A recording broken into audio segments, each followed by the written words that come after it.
नमस्कार।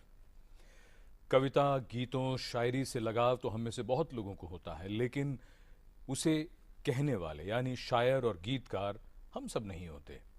और उनमें से भी कुछ ऐसे खास होते हैं जो ज़्यादातर लोगों को बहुत पसंद आते हैं। साहिर लुधियानवी एक ऐसा ही नाम है जिनके बारे में ये कहा जाता है कि उनकी शायरी का असर सबसे ज़्यादा अगर किसी पर होता है तो वो कि साहिर दरअसल नौजवानों की और हम सब की आवाज़ थे।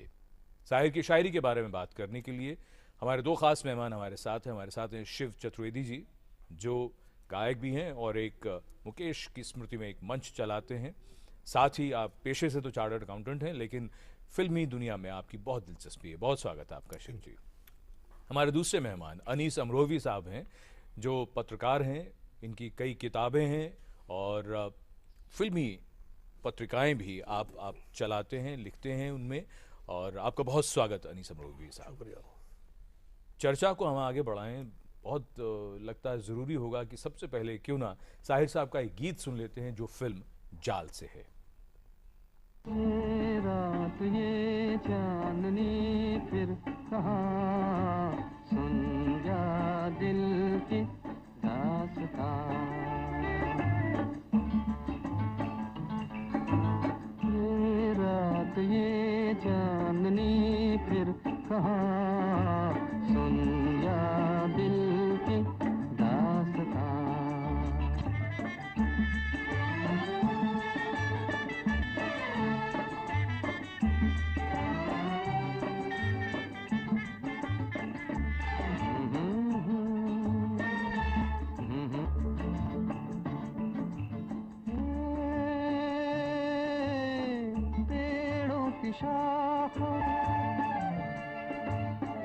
पेड़ों की शाखों पे सोई सोई चांदनी, पेड़ों की शाखों पे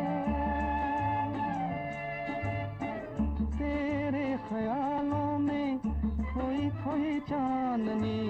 और थोड़ी देर में थक के लौट जाएगी रात ये बहार की, फिर कभी न आएगी।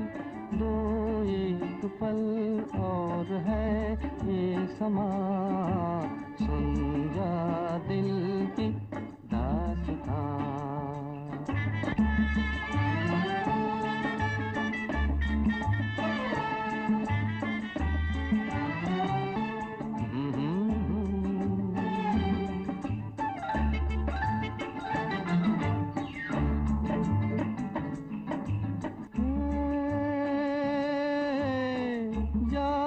बहारें हैं, जाती बहारें हैं, उठती जवानियाँ, जाती बहारें हैं। तारों की छाँव में कहले कहानियाँ, एक बार चल दिए घर तुझे पुकार के लौट कर न आएंगे काफिले बहार के।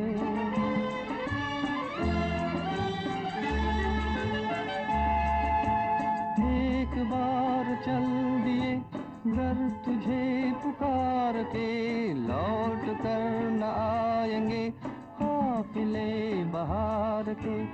आजा अभी जिंदगी है जवां, सुन जा दिल की दास्तां। फिल्म जाल के बेहद खूबसूरत गीत हैं और अगर कभी मौका मिले आपको तो फिल्म भी देखें। और इनके जो गीत हैं उनमें से कुछ गीत तो इतने खूबसूरत हैं, और ख़ास तौर पर एक गीत पिघला है सोना, वो कई जगह पर टेक्स्ट बुक्स में भी पढ़ाया जाता था। प्रकृति का बहुत ही खूबसूरत गीत है वो। अनीस अमरोवी साहब, आपसे हम चर्चा की शुरुआत करें और ये सबसे पहले समझने की कोशिश करें कि अक्सर उनकी अदबी शायरी की बात भी होती रही है, लेकिन आज हम ख़ास तौर पर सिर्फ़ और सिर्फ उनकी जो फिल्मी शायरी और जो उनका करियर रहा है उस पर हम बात करना चाहेंगे। 1948 के बाद जब वो फिल्म इंडस्ट्री में आ जाते हैं और उसके बाद उनको शोहरत मिलनी शुरू हो जाती है,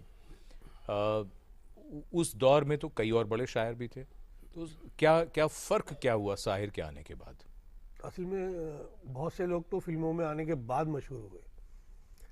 साहिर के साथ एक प्लस पॉइंट ये रहा कि साहिर फिल्मों में आने से पहले ही, बल्कि स्टूडेंट लाइफ में ही वो मशहूर हो चुके थे।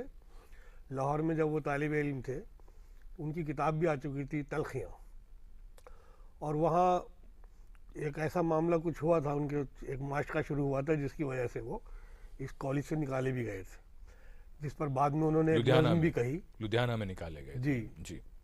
जिस पर एक नज़्म भी कही उन्होंने कि हम यहाँ नहीं तो यहाँ के निकाले हुए तो जी जी जी। तो शायद साहिर तो मशहूर हो चुके थे उससे पहले ही फिल्म इंडस्ट्री में आने के बाद, लेकिन उन्होंने जो आने के बाद जिस तरह की शायरी की, अदबी शायरी और फिल्मी शायरी, उसमें कोई तजाद या कोई अलगाव नहीं है, वो दोनों एक साथ चल रही हैं उनकी, तो वो थोड़ा मुख्तलिफ किस्म की थी। आपको याद होगा वो ज़माना था तरक्की पसंद लिटरेचर का, अदब का, और बहुत उरूज का ज़माना था वो, तो साहिर के यहाँ ये तरक्की पसंदियत जो थी ये बहुत ज़्यादा थी।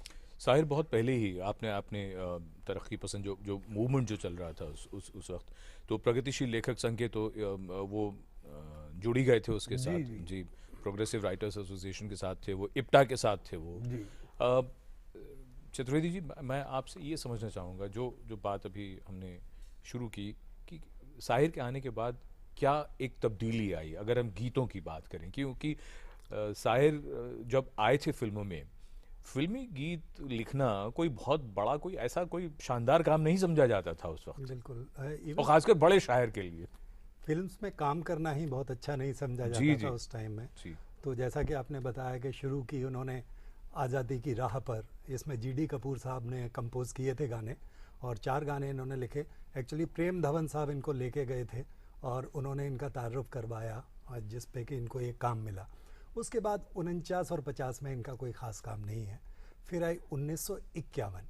1951 में इनकी 3 ज़बरदस्त, एक तो नौजवान जिसमें ठंडी हवाएं लहरा के आए, और सज़ा, और बाजी जो कि गुरदत्त और देवानंद की उनके पहली फिल्म थी जो बलराज साहनी ने लिखी थी। जी बिल्कुल बिल्कुल। तो इन सब के गाने इतने मकबूल हुए। आप सज़ा को देखिए, तुम न जाने किस जहां में खो गए, हम भरी दुनिया में तन्हा हो गए। एक्चुअली क्या है कि इनके गाने कम हैं, वो एक पोइट्री है जिसको कि बहुत अच्छा सिंगार दिया हुआ है।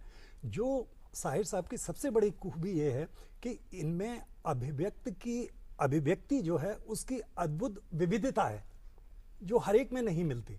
इनके गाने नहीं लगते, वो लगते कि एक सिचुएशन है, हम और आप उसमें गुजर रहे हैं और हम वही अभिव्यक्ति दे रहे हैं, वही हमारे दिल पे गुजर रही है, और हम वो, चाहे वो प्रकृति का प्रेम हो, चाहे वो रोमांस हो, चाहे वो समाज से की जो प्रॉब्लम्स हैं उनको वो उजागर कर रहे हो, जो भी आप देखिए, चाहे माँ का हो, चाहे बच्चों का हो, कोई भी चीज़ आप ले लीजिए, हर जगह उन्होंने जो एक ट्रेंड था वो बदल दिया।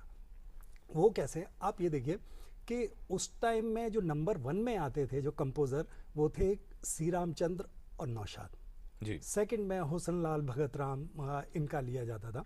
लेकिन इन्होंने क्या किया, नौशाद साहब के साथ कोई काम नहीं किया, सी रामचंद्र साहब के साथ एक मूवी की बहू रानी, गाने बहुत बढ़िया है उसमें लता मंगेशकर के, और इनके साथ काम न करते हुए भी देखिए आप कैसे गए। शंकर जयकिशन के साथ इन्होंने कोई मूवी नहीं की, और फिर भी देखिए इनका अलग मुकाम। बिल्कुल। तो जो सबसे बड़ी चीज़ जो निकल कर आती है वो ये कि अगर हम बात करें कि अलग अलग तरह के गीत, एक तरफ रूमानियत के भी हैं, दर्द के भी हैं, थोड़े से दार्शनिक और आध्यात्मिक गीत भी हैं, लेकिन अभी जो गीत जो हम आपको सुनवाने जा रहे हैं उसकी शुरुआती पंक्तियों में तो आपको लगेगा कि ये बड़ा हंसी मजाक, बड़ा हल्का फुल्का सा गाना है, लेकिन जब ये गाना बीच में जब पहुंचता है, अगर आप इसके अंतरों पर ध्यान देंगे तो बड़े गहरे मायने हैं इसके। फिल्म प्यासा।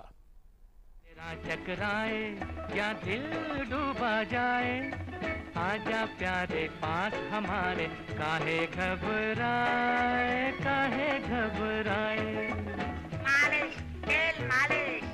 सर जो तेरा चकराए या दिल डूबा जाए, आजा प्यारे पास हमारे, काहे घबराए, काहे घबराए।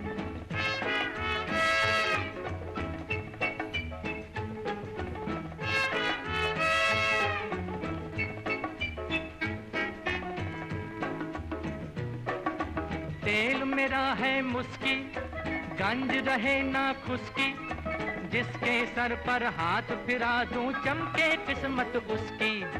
तेल मेरा है मुस्की, गंज रहे ना खुशकी, जिसके सर पर हाथ फिरा दूं चमके किस्मत उसकी।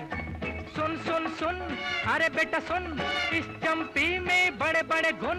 सुन सुन सुन अरे बेटा सुन, इस चंपी में बड़े बड़े गुण।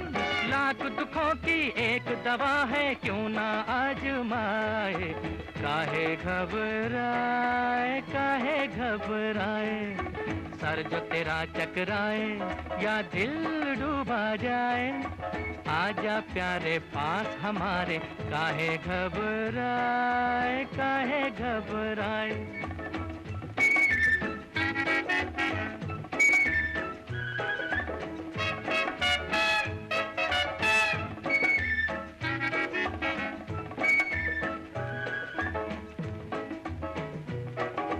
प्यार का हो बेझगड़ा या बिजनेस का हो रगड़ा, सब लफड़ों का बोझ हटे जब पड़े हाथ एक तगड़ा। प्यार का हो बेझगड़ा या बिजनेस का हो रगड़ा, सब लफड़ों का बोझ हटे जब पड़े हाथ एक तगड़ा।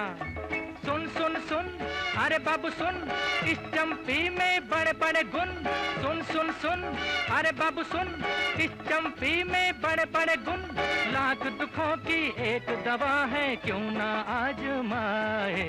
काहे घबराए, काहे घबराए। सर जो तेरा चकराए या दिल डूबा जाए, आजा प्यारे पास हमारे। काहे घबराए, काहे घबराए।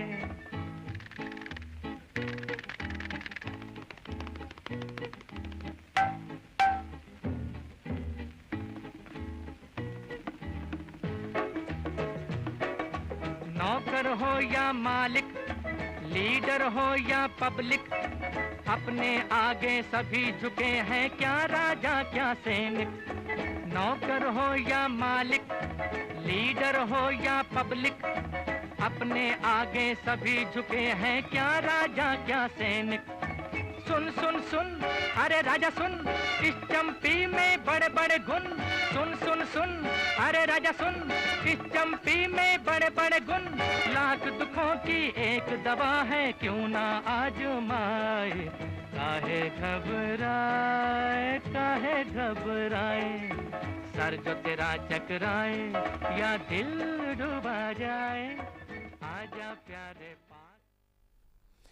एक शायर की जिंदगी पर बनी ये फिल्म थी प्यासा, जो एस.डी. बर्मन के साथ साहिर लुधियानवी की आखिरी फिल्म भी साबित हुई, क्योंकि उसके बाद उनमें मतभेद हो गए थे। अनीस अमरोही साहब, ये बताइए, अगर हम उस मतभेद की बात करें और उससे पहले जो उनकी एसोसिएशन है उसकी बात करें, जो अभी शिव चतुर्वेदी जी बता रहे थे कि और भी बड़े बड़े जो म्यूजिक डायरेक्टर्स थे, बट ये जो टीम बन गई थी, ये बहुत बहुत शानदार टीम थी। असल में एस.डी. बर्मन तो बहुत इस्टेब्लिश म्यूजिक डायरेक्टर थे उस वक्त, बहुत मकबूल थे। साहिर लुधियानवी के साथ जो इनका तालमेल बना वो बहुत अच्छा, और उसमें बहुत हिट हुए गीत लगातार जी। एक बार का वाकया है कि कहीं एस.डी. बर्मन ने ये एक बयान दिया कि हमारे गाने जो हैं वो हमारी म्यूज़िक की वजह से हिट होते हैं, शायर की गाने की वजह से नहीं होते। ये बात साहिर तक पहुंच गई। अच्छा, साहिर बहुत खुददार आदमी थे, बहुत अना वाले, तो उनको ये बात बड़ी नागवार गुजरी। तो उन्होंने उस दिन ये तय किया कि अब मैं इनके साथ गाने नहीं लिखूंगा, और मैं छोटे छोटे म्यूज़िक डायरेक्टर्स के साथ, नए नए म्यूज़िक डायरेक्टर्स के साथ गीत लिखूंगा, और ये दिखाऊंगा कि गीत कैसे हिट होते हैं। कि शायरी बड़ी होती है, शायरी बड़ी होती है, लफ्ज़ बड़े होते हैं। लफ्ज़ बड़े होते हैं। तो उनकी जो लफ्जियात है शायर की, वो बिल्कुल अलग है, और बाद में उन्होंने साबित भी किया, और बहुत ज़्यादा गाने उनके लगातार हिट हुए दूसरे नए नए म्यूजिक डायरेक्टर। उस पर भी बात करेंगे। चतुर्वेदी साहब, ये बताइए, साहिर के आने के बाद ये तो बहुत ज़बरदस्त तब्दीली आई ही आई कि शब्द बहुत ज़रूरी होते हैं, और शब्दों का क्या महत्व होता है, और उसके पीछे जो शायर है भाई उसका नाम, बल्कि ये तो शायर ने ही करवाया कि ऑल इंडिया रेडियो पर गीतों के साथ जो गीतकार का नाम जो आना शुरू हुआ वो साहिर की कोशिशों के बाद ही हुआ था। क्या कहना चाहेंगे ये जो बदलाव जो आ रहा था? देखिए, म्यूज़िक फ्रेटर्निटी में लता जी और साहिर साहब ने, लता जी ने तो रॉयल्टी वाला इशू जो सिंगर थे उनको दिलवाया, और इन्होंने जो भी जो गीतकार थे उनके नाम नहीं आते थे ऑल इंडिया रेडियो पे, इन्होंने ही शुरू करवाया। आप एस डी बर्मन का अभी जिक्र कर रहे थे, तो एस डी बर्मन साहब, ये प्यासा में जो इनकी आपस की तल्खियाँ थी वो बहुत ज़्यादा बढ़ गई। एस डी बर्मन साहब को ये लगा कि भाई प्यासा का ज़्यादातर क्रेडिट जो है वो गीतों को जा रहा है। नॉर्मली क्या होता था उस टाइम पे कि जो संगीतकार थे वो मीटर दे देते थे गीतकार को और सिचुएशन समझा देते थे कि भाई इसमें आपको लिखना है ये गाना, और वो उसी तरीके से लिखते थे, तो गीतकार का अपना कुछ नहीं होता था बहुत ज़्यादा। साहिर साहब को कुछ अपवादें बहुत कम, उनको छोड़कर उन्होंने क्या शुरू किया कि भाई पहले मैं गीत लिखूंगा, सिचुएशन मुझे बताई जाए, उसके बाद आप इस पर धुन बनाइएगा। लेकिन गीत इतने अच्छे होते थे, सब लोगों को करना पड़ा। अब जब एस डी बर्मन साहब से अलग हुए वो, तो उनके दो शागिर्द थे, दो असिस्टेंट थे, एक जयदेव साहब, एक एन दत्ता। एन दत्ता साहब के साथ इन्होंने टोटल 18 फिल्म्स की हैं, और क्या से क्या फिल्म की हैं। दत्ता नायक जो है वो गोवा से थे, और उनको शायरी में बहुत दिलचस्पी थी। साधना, धूल का फूल, नया रास्ता। अब गाने देखिए, साधना में औरत ने जन्म दिया मर्दों को, मर्दों ने उसे बाजार दिया। धूल का फूल, धूल का फूल में आप तू हिंदू बनेगा ना मुसलमान बनेगा, तेरे प्यार का आसरा चाहता हूं। इसकी तू हिंदू बनेगा ना, मालिक ने तो इंसान को इंसान बनाया, हमने उसे हिंदू या मुसलमान बनाया। कुदरत ने तो बख्शी थी हमें एक ही धरती, हमने कहीं भारत कहीं ईरान बनाया। जो तोड़ दे हर बंद वो सैलाब बनेगा, इंसान की औलाद है इंसान बनेगा। क्या बात है। और एक बड़ी ख़ास बात ये कि जो अभी हमारे मेहमान ये बात कह रहे हैं कि साहिर के गीतों की जो सबसे बड़ी खूबी है वो ये कि फिल्मी सिचुएशन, फिल्मों में जिस तरह सिचुएशन कहानी आगे बढ़ती है, वो गीत के ज़रिए उसे आगे बढ़ाने में साहिर के गीतों की बहुत बहुत बड़ी भूमिका थी। फिलहाल ये गीत फिल्म हमराज से। चेहरे पे खुशी छा जाती है, आंखों में सुरूर आ जाता है। चेहरे पे खुशी छा जाती है, आंखों में सुरूर आ जाता है। जब तुम मुझे अपना कहते हो, अपने पे गुरूर आ जाता है। चेहरे पे खुशी छा जाती है। उसका है वो नहीं,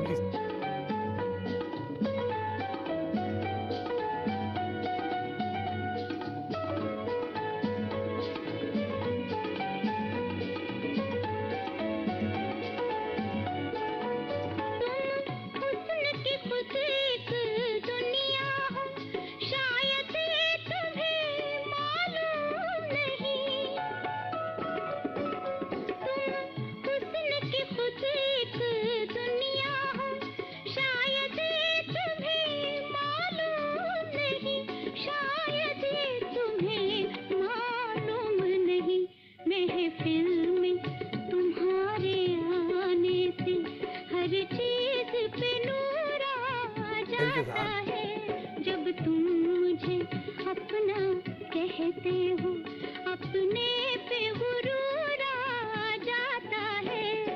चेहरे पे खुशी छा जाती है।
हमारी सूची में हमराज का गाना वक्त के बाद है। ये गाना वक्त का था जो अपने वक्त पर ही आया।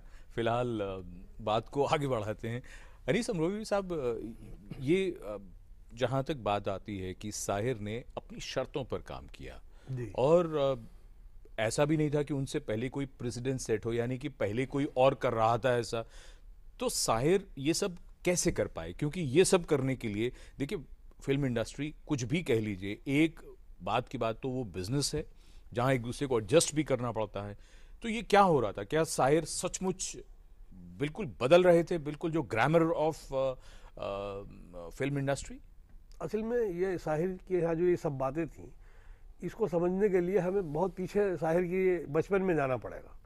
तो चलते हैं। हाँ जी जब साहिर बहुत छोटे थे और इनके माता पिता में कुछ अलगाव हुआ, जी तकरीबन वो अलग हो गई इनकी वालदा अपने शौहर से, और उन्होंने बाकायदा एक केस अदालत में कर दिया। तो मसला ये आया कि साहिर किसके पास जाएंगे। जी तो उन्होंने, वो जमींदार थे इनके वालिद, तो वो उनके जुल्म सितम जमींदारों के सब देखे थे और इनको बहुत नागवार गुजरता था, और माँ पे जो इनके जुल्म हो रहे थे वो भी देखे थे, क्योंकि उनके पास और भी कई औरतें थीं इनके वालिद के पास। तो इन्होंने भरी अदालत में ये कहा कि मैं अपनी वालदा के पास रहूँगा, इनके साथ जाऊँगा।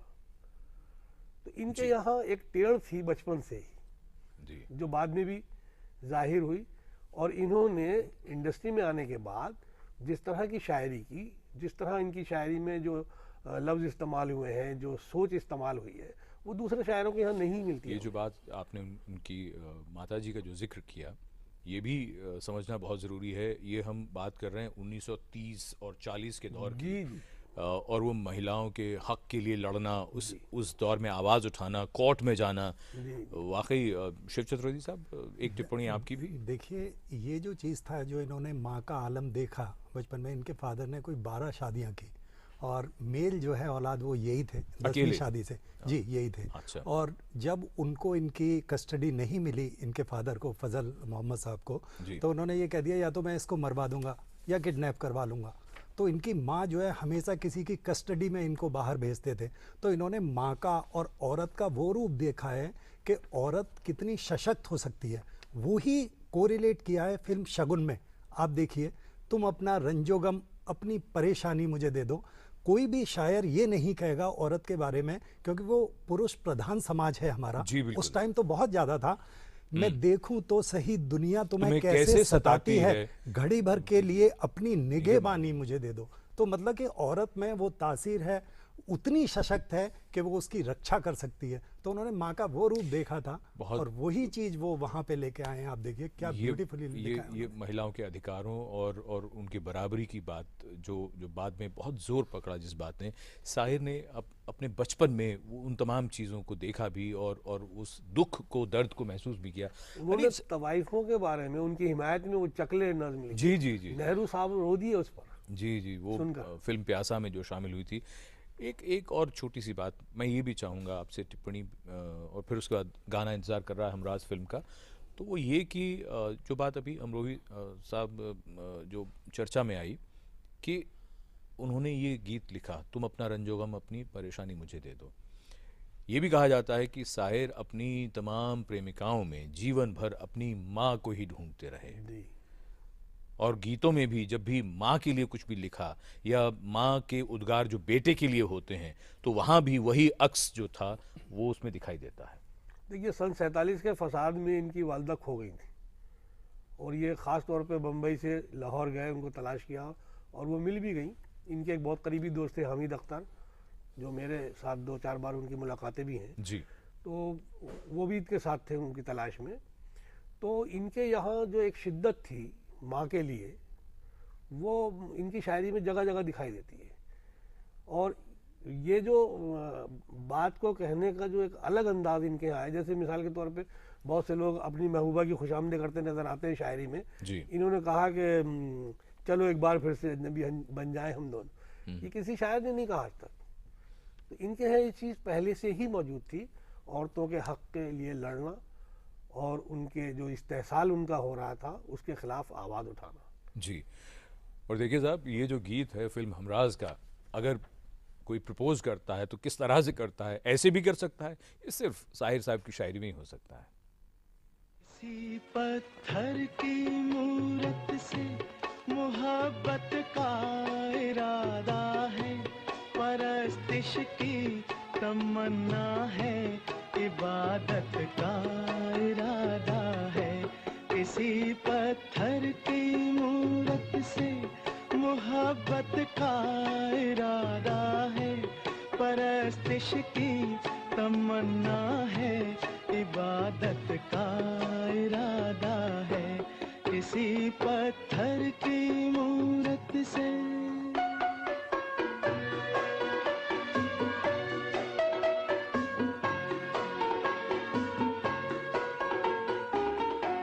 जो दिल की धड़कने समझे, न आँखों की जुबां समझे। जो दिल की धड़कने समझे, न आँखों की जुबां समझे।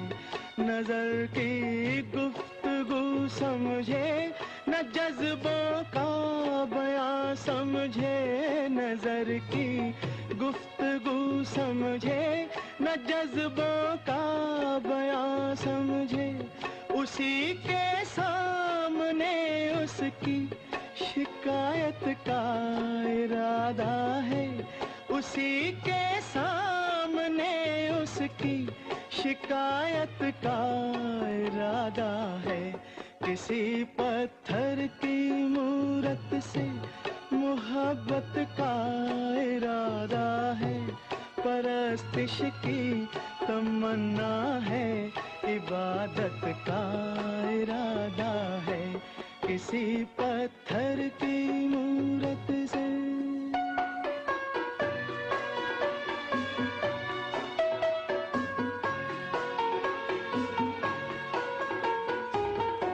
सुना है हर जवां पत्थर के दिल में आग होती है। सुना है हर जवां पत्थर के दिल में आग होती है, मगर जब तक ना छेड़ो शर्मगी पर्दे में सोती है। ये सोचा है कि दिल की बात उसके रूबरू कह दे, नतीजा कुछ भी निकले आज अपनी आरज़ू कह दे। हर एक बेजा तकल्लुफ से बगावत का इरादा है, हर एक बेजा तकल्लुफ से बगावत का इरादा है।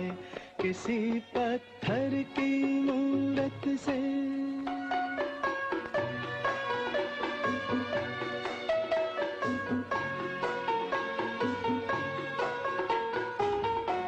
मोहब्बत बेरुखी से और भड़केगी वो क्या जाने। मोहब्बत बेरुखी से और भड़केगी वो क्या जाने। तबीयत इस अदा पे और फड़केगी वो क्या जाने। तबीयत इस अदा पे और फड़केगी वो क्या जाने। वो क्या जाने कि अपना किस कयामत का इरादा है। वो क्या जाने कि अपना किस कयामत का इरादा है। किसी पत्थर की मूरत से मोहब्बत का इरादा है, परस्तिश की एक एक शब्द नगीने की तरह जड़ा हुआ और एक्सप्रेशन ऐसा जो उससे पहले किसी और का था ही नहीं। अनी साहब ये बताइए, ये जो लफ्ज़ों का जो चयन है, जो सिलेक्शन ऑफ वर्ड्स है, बहुत ही अलग किस्म का। अब ये गीत हो या कोई भी गीत हो साहिर के, ये नई तरह की भाषा, और कुछ ऐसे गीत भी हैं जिसमें ब्रज भाषा भी है। देखिए, मैं प्रोग्राम के शुरू में मैंने कहा था कि साहिर के यहाँ जो लफ्ज़ियात है उसकी फिल्मी नगमा निगारी में, वो अदबी शायरी में भी बहुत कम देखने को मिलते हैं। मिसाल के तौर पे एक जगह इन्होंने उसमें कहा है कि मेरे इश्क की तमहीद हुई। अब तमहीद जो है वो प्रस्तावना को कहते हैं, तमहीद हुई, इश्क की तमहीद होना, ये बिल्कुल एक नई लफ्ज़ियात है। इसी तरह तीरो तफंग, ये लफ्ज़ इस्तेमाल किया है उसमें ताजमहल में जो गाना है, खुदाए बरतर तेरी ज़मीं पर, अच्छा, है ना। इसी तरह और दूसरी जगह, एक जगह इन्होंने इस्तेमाल किया है, बहुत रंजूर है ये। जी, अब देखिए बहुत रंजूर है ये, गमों से चूर है ये, लैला हाँ? मजनू। तो ये रंजूर का लफ्ज़ शायद ही किसी ने इस्तेमाल किया ये हो शायद। रंजूर, जी जी जी। तो इस तरह के अल्फाज जो हैं वो सिवाय शाहिर के और किसी दूसरे शायर के हमें फिल्मी नगमा निगारी में तो कम से कम नहीं मिलते। इनका जितना भी अदबी सरमाया है जी, वो इन्होंने सब फिल्मी शायरी में इस्तेमाल किया है और वो सब मकबूल भी हुआ है। ये किसी दूसरे शायर के साथ में ये बात कभी नहीं हुई। क्या बात है। चतुर्वेदी साहब, दूसरी तरफ हम ये भी देखते हैं कि कुछ ब्रज भाषा आधारित गीत भी हैं, आन मिलो श्याम सांवरे और देवदास में, हाँ, जी जी, देवदास में। लेकिन देवदास इनके अलावा कहीं और पंजाबी वर्ड्स जी, भी जी। इन्होंने दाग में, कभी कभी में ये जी। सब किया है। लेकिन मैं आपको बताना चाहूँगा कि जो इनके गाने हैं, जैसे आप देखिए चित्रलेखा में, मनरे, मनरे तो है ही, उससे पहले आप लीजिए संसार से भागे फिरते हो, भगवान को तुम क्या क्या पाओगे। ये भोग भी एक, भोग को कभी कोई इतना ज्यादा तपस्या नहीं प्रोपेगेट नहीं करेगा, उसको बखान नहीं करेगा, हाँ। लेकिन वो कहते हैं ये भोग भी एक तपस्या है, तुम त्याग के मारे क्या जानो, अपमान रचयिता का होगा, रचना को अगर ठुकराओगे। और वो जो दूसरा गाना है जो आप, मन रे तू काहे न धीर धरे, क्या इस दुनिया की चढ़ती ढलती धूप को किसने बांधा, रंग पे किसने पहरे डाले, रूप को किसने बांधा, काहे ये जतन करे। अभी आपने वक्त मूवी का गाना चलाया था जी, कि जी। चेहरे पे खुशी छा जाती है, जी। इसमें कुछ वर्ड उन्होंने यूज किए हैं, शायद मेरे ख्याल से दर्शकों ने जरूर जरूर जी, सुने जी, होंगे बिल्कुल कि नोटिस किया जब होगा। तुमसे मोहब्बत की हमने, तब जाके कहीं ये राज खुला, मरने का सलीका आते ही जीने का शऊर आ जाता है। है। अभी ये सलीका जो लफ्ज़ है और शऊर, शऊर, अब ये देखिए शऊर जो है बहुत देहाती भाषा में यूज होता है। नहीं ये नहीं इसको नहीं, देहाती कि भाई भाषा में ये बहुत अदबी लफ्ज़ है, शऊर। शऊर तो बहुत- है ही कि उसके भाई लिए, तुमको हाँ, शऊर अदब- नहीं है, हाँ। उर्दू का गाने बहुत लफ्ज़ अच्छा ही वर्ड नहीं है। लेकिन जी। इस्तेमाल किया और कामयाब हुए। तो सलीका और शऊर, शऊर मतलब जो क्या है कि ये नहीं, जो इस हमारे- तरह का तो फिर देखिए, अब ये सलीका और शऊर भी है, तो फिर बरसात की रात का जो है उनका वहम से भी जो हो नाजुक, वो यकीन वो लगती यकीन हो। लगती हो। तो मैंने ये कमाल मिलता है साहित्य की शायरी में। जी, हाँ बिल्कुल बिल्कुल, इनके तो। और बाकी कुछ गानों में आप देखिए कि जिनमें जो सिचुएशन को ये कर रहे हैं कि भाई पहुंचकर अश्क अपनी आंखों से मुस्कुराओ तो कोई बात बने, सर झुकाने से कुछ नहीं होता, सर उठाओ तो कोई बात बने। तो क्या और अब हम अपने देखने वालों को और सुनने वालों को जो गीत सुना रहे हैं वो है फिल्म बहू बेगम। इस फिल्म को बनाया तो था वैसे जानिसार अख्तर साहब ने, और लेकिन गीत लिखे साहिर लुधियानवी ने, और ये बेहतरीन गीतों में से एक है। दुनिया करे सवाल तो हम क्या जवाब दें, तुम कौन हो ख्याल तो हम क्या जवाब दें, दुनिया करे सवाल।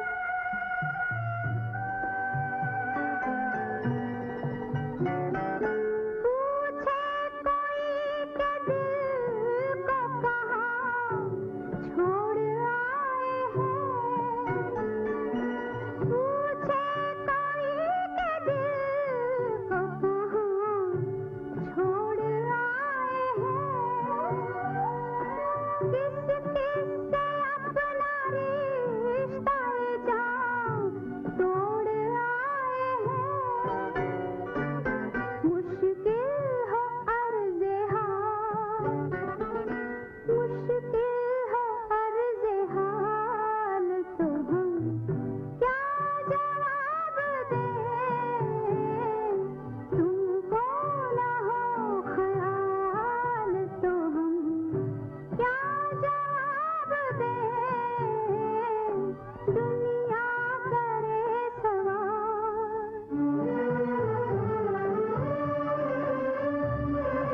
एक एक शब्द, और बार बार यही बात आ रही कि शायर के गीतों की जो सबसे बड़ी खूबी है वो ये कि लगता है कि हमारी ही बात शायर के गीतों के ज़रिए हम तक आ रही है और दुनिया में जा रही है।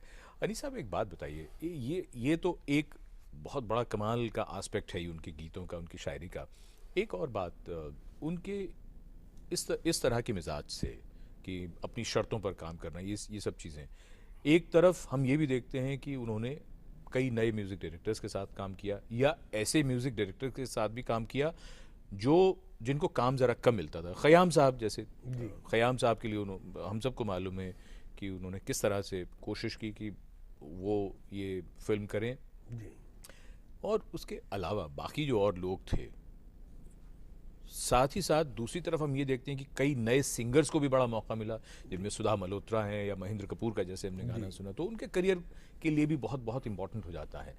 आप इसको किस तरह से देखते हैं? असल में देखिए, साहिर जिस तहरीक से जुड़े हुए थे, जिस मूवमेंट के साथ, सोच मूवमेंट के साथ जुड़े हुए थे, वहाँ गरीबों के लिए, नए लोगों के लिए, नौजवानों के लिए बहुत ज़्यादा एक हमदर्दी का जज्बा उनके यहाँ था। साहिर के जिस तरह की ज़िंदगी उन्होंने गुजारी थी बचपन से, जी, ना महरूमियों की ज़िंदगी, तो उनके यहाँ ये बहुत बड़ा जज्बा था कि वो नए लोगों को और कमज़ोर लोगों को आगे लाना चाहते थे। यही बात, एक छोटी सी टिप्पणी आपसे ले लूँ, मैं आपको ये बताऊं। बहुत कमाल बात है जो अब बातचीत में आ गई। जी, ये इन्होंने इसका, जब अभी मैंने दत्ता नायक का, एन दत्ता का मतलब जिक्र जो किया था, एस्टैब्लिश्ड है उनके पीछे नहीं भागना है, बल्कि जो नए और बहुत टैलेंटेड लोग हैं। इसके दो उदाहरण आप देख लीजिए। जी। जो रमेश सहगल की फिर सुबह होगी, जी हाँ, इसमें जी। राज कपूर, जबकि वो थे, राज कपूर चाहते थे कि भाई शंकर जयकिशन जयकिशन आए। आए, जी। तो जो इसका उपन्यास पे बेस थी, ये Crime crime and and punishment पे, दोस्तोस्की के, तो उन्होंने कहा नहीं, जिसने ये उपन्यास पढ़ा होगा और उस कसौटी पे खड़े उतरते हैं खय्याम जी। साहब। और दूसरे केस में 1973 में दाग मूवी बहुत सुपर हिट हुई, उसके सारे गाने, मेरे दिल में आज क्या है और जी। मैनू यार मनाना नहीं, जी। ये सारे गाने बहुत सुपर हिट थे। जब 1976 में यश चोपड़ा साहब उनको लेना चाहते थे कभी कभी के लिए, तो उन्होंने कहा नहीं, खय्याम ज़्यादा न्याय कर पाएंगे इससे, और फिर उन्होंने खय्याम साहब को लिया, जबकि लक्ष्मीकांत प्यारेलाल बहुत एस्टेब्लिश थे और बहुत नामी गिरामी थे उस टाइम। और वो पहली फिल्म थी यश चोपड़ा की बतौर प्रोड्यूसर, दाग, जिसका आपने जिक्र किया, जी, जिसके जी, लक्ष्मीकांत जी। प्यारेलाल म्यूजिक डायरेक्टर थे। लेकिन अगली फिल्म उन्होंने की खयाम साहब के साथ, और अब जो गीत है वो फिल्म एक महल हो सपनों का। दिल में किसी के प्यार का जलता हुआ दिया, दुनिया की आंधियों से भला ये बुझेगा क्या।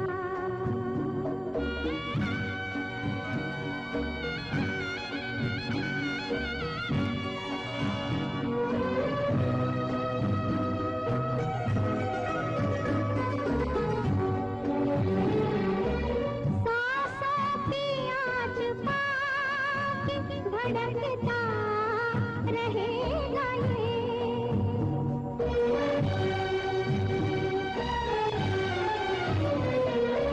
सांसों की आँच पाके धड़कता रहेगा ये। सीने में दिल के साथ धड़कता रहेगा ये, धड़कता रहेगा ये। वो नक्श क्या हुआ जो मिटाए से मिट गया, वो दर्द क्या हुआ जो दबाए से दब गया। दिल में किसी के प्यार का जलता हुआ दिया, दुनिया की आंधियों से भला ये बुझेगा क्या।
कटाक्ष क्या हुआ जो मिटाए से मिट गया, वो दर्द क्या हुआ जो दबाए से दब गया। साहिर ने दरअसल ये भी किया कि अवाम को, जनता को बहुत से नए शब्द भी सिखाए हैं, बहुत से शब्द गीतों के माध्यम से लोगों तक पहुँचे हैं और लोगों ने उनके मायने पूछे हैं लोगों से, या डिक्शनरीज लुगत उठाकर देखा है कि भाई इसके मायने क्या होते हैं। अनीस साहब ये बताइए, ये जो पूरा स्पेक्ट्रम अगर हम देखते हैं, हमने अभी तक बात नहीं की उनके जो भजन हैं वो, और कव्वालियों की अगर हम बात करें तो वो तो अपने आप में एक बहुत बड़ा स्पेक्ट्रम है। जी जी, देखिए भजन आपको याद होगा, उसमें हम दोनों फिल्म में एक भजन जी। नंदा पे जो फिल्म आया लाजवाब भजन है। इसके अलावा और भी कई भजन, तो ये जिस शिद्दत से इन्होंने उसको पेश किया है वो बहुत कम लोगों ने इस तरह से पेश किया है। इसी तरह से आपको याद होगा कव्वाली, बरसात की रात और बहू बेगम और कई फिल्मों में जो कव्वालियाँ हैं, एक जी। राज कपूर की एक फिल्म थी जिसमें नूतन पर एक कव्वाली फिल्माई गई थी, वो बेपनाह दिल ही मशहूर हुई और जी। दिल ही तो है। बहुत दिल ही तो कामयाब, बहुत कामयाब, और लिखा भी खूब है साहब शायर ने। कव्वालियाँ जो लिखी हैं वो वाकई कव्वालियाँ ही हैं।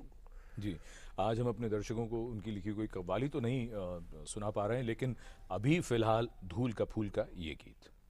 धड़कने लगी दिल के तारों की दुनिया, धड़कने लगी दिल के तारों की दुनिया, जो तुम मुस्कुरा दो, जो तुम मुस्कुरा दो, संवर जाए हम बेकरारों की दुनिया, संवर जाए हम बेकरारों की दुनिया, जो तुम मुस्कुरा दो, जो तुम मुस्कुरा दो।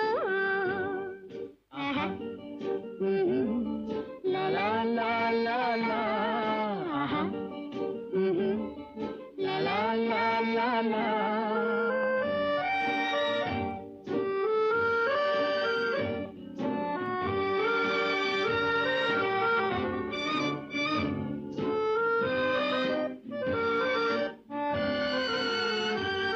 जो तुम मुस्कुरा दो बहारें हंसे, सितारों की उजली कतारें हंसे, जो तुम मुस्कुरा दो नजारे हंसी, जवां धड़कनों के इशारे हंसी, जवां धड़कनों के इशारे हंसी, धड़कने लगी दिल के तारों की दुनिया। संवर जाए हम।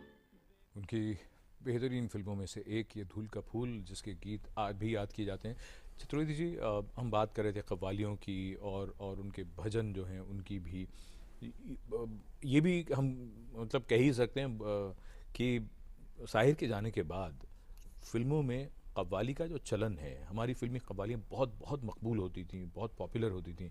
उसके बाद कव्वालियाँ अब यदा कदा कभी सुनने को कोई मिल जाए ठीक ठाक, वरना तो अब आप ये देखिए, आखिरी जो कव्वालियाँ आपकी सही आई हैं वो बर्निंग ट्रेन या हम किसी से कम नहीं, जी। उसके बाद कोई कव्वाली ऐसी आई नहीं है। और कव्वालियों में जो इनके वर्डिंग्स हैं उनका जवाब नहीं है। निगाहे नाज के मारों का हाल क्या होगा, कि मुकाबला है तो फिर देर क्या है तीर चला, तू ये ना सोच के यारों का हाल क्या होगा, हमी ने इश्क के काबिल बना दिया है तुम्हें, हमी ना हो तो हज़ारों का हाल क्या होगा। और नॉर्मली क्या है कि आप महफिल में कहीं बैठे हुए हैं तो आप बात करते हैं, दर्शकों से बात करते हैं, जो भी करते हैं, और वो कहते हैं कि जांसोज की हालत को जांसोज ही समझेगा। मैं शमा से कहता हूँ, महफिल से नहीं कहता, क्योंकि ये इश्क है। इश्क तो उनका कहने का तरीका बिल्कुल अलग है। और भजनों में आप ले लिए, देवदास का इस तो था ही, आन मिलो श्याम सांवरे। आप देखिए रवि का जो इन्होंने गंगा तेरा पानी अमृत, उसमें गंगा के ऊपर जो कुछ इन्होंने लिखा है, कितने सूरज उभरे डूबे गंगा तेरे द्वारे, युगों युगों की कथा सुनाए तेरे बहते धारे, तुझको छोड़ के भारत का इतिहास लिखा ना जाए, गंगा तेरा पानी अमृत। तो गंगा को इससे अच्छा और कोई डिस्क्राइब मेरे ख्याल से नहीं कर सकता। और आशा जी का गाया हुआ तोरा मन दर्पण कहलाए। बिल्कुल, ऐसे बहुत सारे क्या इनके बात है, भजन हैं। कितने- हे रोम रोम में बसने वाले राम, जगत के के स्वामी, स्वामी। मेरी सुन ले अरज बनवारी, तेरे हाँ। द्वार खड़ी। क्या बात है। तो गीतों की एक लंबी फहरिस्त है, लेकिन वक्त की भी अपनी मजबूरी है, वक्त का तो सम्मान करना ही पड़ता है। फिलहाल ये गीत, क्योंकि हमेशा लगता है साहिर जैसे लोगों पर बात करते हुए कि वक्त की कमी होती है, मन नहीं कि दिल अभी भरा नहीं, अभी ना जाओ छोड़ कर, कि दिल अभी भरा नहीं।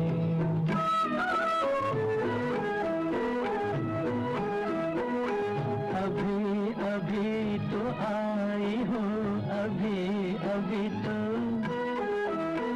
अभी अभी तो आई हो, बहार बन के छाई हो, हवा जरा महक तो ले, नजर जरा बहक तो ले, ये शाम ढल तो ले जरा, ये शाम ढल तो ले जरा, ये दिल संभल तो ले जरा, मैं थोड़ी देर जी तो लूं, नशे के घूंट भी तो लूं, नशे के घूंट भी तो लूं, अभी तो कुछ कहा नहीं, अभी तो कुछ सुना नहीं, अभी ना जाओ छोड़ कर, के दिल अभी भरा नहीं। सितारे झिलमिला उठे, सितारे झिलमिला उठे, चिराग जगमगा उठे, बस अपना मुझको तोपना, बस अपना मुझको तोपना, न बढ़ के राह रोकना, अगर मैं रुक गई अभी तो जा न पाऊंगी कभी, यही कहोगे फिर सदा कि दिल अभी नहीं। इस दुनिया में अक्सर होता यूं है कि जो भी व्यक्ति इस दुनिया में आता है, उसके बारे में दुनिया के लोग तय करते हैं उसका मकाम, कि वो पूजा जाए, उसका सम्मान किया जाए या क्या किया जाए। लेकिन साहिर ऐसे वाहिद इंसानों में से हैं जिन्होंने अपना मकाम खुद तय किया। अनीस अमरोही साहब, चलते चलते क्या कहना चाहेंगे, जो आदमी अपनी जिंदगी अपनी शर्तों पर जिया? जी देखिए, अगर हम पूरी फिल्म इंडस्ट्री आज तक जितना भी इंडस्ट्री में गाने लिखे गए, फिल्मी नगमा निगारी हुई, उसमें अगर हम देखें तो चार बड़े गीतकारों में जी, शकील, कैफी, मजरू और साहिर। लेकिन साहिर जो है वो शैलेंद्र को भी नहीं भूलेंगे। नहीं, क्वालिटी की बात कर जी, रहा हूँ जी, जी। मैं उसकी बात नहीं कर जी। रहा, शायरी की जी, क्वालिटी के अगर हिसाब से देखें हम, तो साहिर जो है वो सबसे ज़्यादा कामयाब, सबसे ज़्यादा मकबूल शायर रहे। क्या बात है। चतुर्वेदी जी, एक छोटी सी टिप्पणी। बस मैं तो ये कि नौजवान जो है, समाज उनको बहुत ज़्यादा मिस करता है, और उनके लिए बस यही कहा जा सकता है कि ले दे के अपने पास फ़कत एक नज़र तो है, क्या देखें ज़िंदगी को किसी की नज़र से हम, माना तेरे जहाँ को न गुलजार कर सके, कुछ खार तो कम कर गए गुजरे जिधर से हम। बहुत धन्यवाद शिव चतुर्वेदी जी आपका, और अनीस अमरोही साहब आपका। आप दोनों यहाँ आए और आपके साथ हमने साहिर लुधियानवी को याद किया। साहिर के गीतों की जो सबसे बड़ी ताकत है वो ये है कि वो हमसे जुड़ते हैं, हम उनसे जुड़ते हैं। उनके गीत की पंक्तियाँ, उसी से बात हम ख़त्म करेंगे। कौन रोता है किसी और की खातिर है दोस्त, सबको अपनी ही किसी बात पे रोना आया। हमारे जज्बात, हमारी भावनाओं की तर्जुमानी हमेशा साहिर के गीतों से हुई। बहुत धन्यवाद कार्यक्रम देखने के लिए। धन्यवाद, नमस्कार। मैं पल दो पल का शायर हूँ, पल दो पल मेरी कहानी है, पल दो पल मेरी हस्ती है, पल दो पल मेरी जवानी है। मैं पल दो पल